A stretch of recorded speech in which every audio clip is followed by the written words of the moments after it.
ஏம்மா ஏம்மா, இந்தா கிஃப்ட் அப்படி. உன் பிறந்த நாளுக்கு விஷ் பண்ணலாம் வந்தா ரொம்ப தான் பிஹேவ் பண்ணுறா. பிறந்த நாள் வாழ்த்துக்கள். ஹாப்பி பர்த்டேம்மா.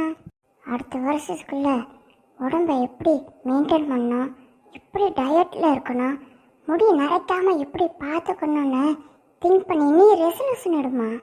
அதை விட்டுட்டு எங்களை ரெசல்யூஷன் எடுக்க சொல்லிட்டு இருக்க. பெட்ஷீட்டை மடித்து வை, வீடை கூட்டு, உங்கள் திங்ஸை நீங்களே எடுத்து வைங்க. நீ சொன்னால் எல்லா வருஷமும் இதான் சொல்கிற, நடந்துருச்சா? இந்த வருஷம் மட்டும் நடக்குன்னு எப்படி எதிர்பார்க்குற? உன் பர்த்டேக்கு எங்களை எதுக்குமா ரெசல்யூஷன் எடுக்க சொல்கிற? இதெல்லாம் கொஞ்சம் ஓவராக தெரியலம்மா. லீவையும் என்னை குளின்னு சொல்லி டார்ச்சர் பண்ணாதம்மா. அப்புறம் டாடி காரில் வெயிட் பண்ணுறாங்க. நாங்கள் உன் பர்த்டேக்கு வெளியே போய் செலிப்ரேட் பண்ண போகிறோம். முடிஞ்சா வா, இல்லைன்னா வீட்லேயே உட்கார். பாய். நானும் வரேன்.